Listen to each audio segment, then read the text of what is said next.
बहुत समय पहले की बात है। एक छोटे से गांव में जानवी नाम की लड़की रहती थी। उसके पिताजी एक छोटे किसान हैं और माँ एक गृहिणी है जिनका स्वास्थ्य खराब रहता है। जानवी ही अपनी माँ की देखभाल और खेत में काम करती है। जानवी बहुत सुंदर और दयालु थी। लड़की के पापा फूलों की खेती करते थे। जानवी की माँ दिल की रोगी थी। जानवी ही उनकी देख रेख करती और खेत पर पापा का हाथ बटाती। एक दिन जब जानवी अपने खेत से फूल तोड़ रही थी, तभी उसे एक बहुत मधुर संगीत और गाने की आवाज़ सुनाई दी। पहले तो जानवी ने ध्यान नहीं दिया, पर जब वह संगीत में मदहोश होने लगी, तब उससे रहा नहीं गया। जहाँ से गाने की आवाज़ आ रही थी, जानवी उसी ओर चल दी। पास जाकर देखा, एक हट्टे खट्टे लड़का अपनी आंखें बंद करके गिटार बजाते हुए गाना गाए जा रहा है।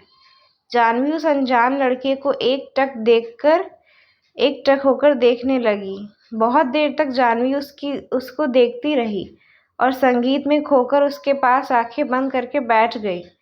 जब लड़के ने गाना बंद किया और आंखें खोली तो देखा एक सुंदर और मासूम सी लड़की उसके सामने बैठी है। लड़के का नाम राज था।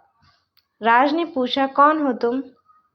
जानवी एकदम से चौंक गई और कुछ ना बोल पाई। धीरे धीरे दोनों ने बात करना शुरू किया। जानवी ने राज के गाने की तारीफ की और राज ने उसकी सुंदरता की। राज पड़ोस के ही गांव का लड़का था, जिसको संगीत में बहुत रुचि थी, पर घर वालों के कहने पर वह शहर में पढ़ाई करने के गया था और नौकरी ना मिलने की वजह से गांव वापस आया था। उस दिन दोनों बैठकर घंटों बातें करते रहे और दोस्त बन गए। जानवी को रोज राज पसंद आ गया और दोनों रोज मिलने लगे। बहुत कम समय में दोनों एक दूसरे के प्यार में पड़ गए। जानवी को अपनी किस्मत में पाकर राज खुश रहने लगा, पर उसकी यह खुशी ज्यादा दिन की नहीं थी। एक दिन जानवी के पिता ने दोनों को एक साथ पकड़ लिया और राज को दोबारा उनके गांव में आने से रोक दिया। जानवी ने अपने पिता समझने की कोशिश की, पर उसके पिता एक गाने वाले के सख्त खिलाफ थे। जब जानवी की माँ को यह पता चला तो उनकी तबीयत और बिगड़ गई। इस बात से परेशान होकर जानवी ने राज से फोन पर भी बात करना बंद कर दिया। राज ने मायूस होकर गांव को छोड़ दिया। देखते देखते समय गुजरता रहा और जानवी की शादी की बात चलने लगी, पर जानवी अब तक राज को भूल नहीं पाई थी। उसको राज का वह वादा याद आता था जो उसके करके गया था। चाहे कितना भी वक्त लग जाए, मैं एक दिन कामयाब होकर तुम्हें लेने जरूर आऊंगा। मैं मरते दम तक बस तुमसे ही प्यार करूंगा। तुम मेरा इंतजार जरूर करना। कभी कभी जानवी को लगता है कि राज उसको भूल गया है और कभी कभी लगता है वह जल्द ही वापस आ जाएगा। ना जाने कितनी बेचैनी और दर्द में जानवी जी रही थी। ना वह किसी से कुछ कह सकती थी और ना अपने प्यार को भूल सकती थी। एक दिन एक लंबी सी गाड़ी उसके घर के बाहर रुकी, जिसके पीछे गांव के बच्चे दौड़ रहे थे। इससे पहले गांव में इतनी महंगी गाड़ी कभी नहीं आई थी। गाड़ी देखकर ही मोहल्ले के सभी लोग जमा हो गए। आराम से घर के गेट खोलते हुए जैसे ही राज अंदर पहुंचा, जानवी ने देखते ही उसे दौड़कर गले लगा लिया।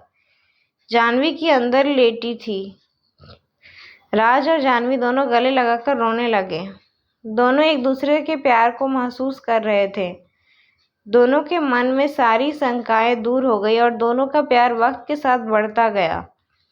जानवी के पापा ने राज से उसका हाथ मांगा और जानवी की माँ का इलाज बड़े शहर में करने का वादा किया।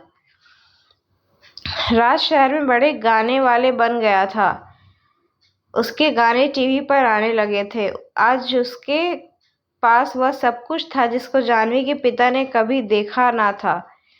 उसके पास शहर में कोई बंगले और कारें नहीं थी। जानवी के पिता इस बार राज को मना नहीं कर पाए और दोनों के प्यार को देखकर झुक गए और दोनों की शादी धूमधाम से करा दी।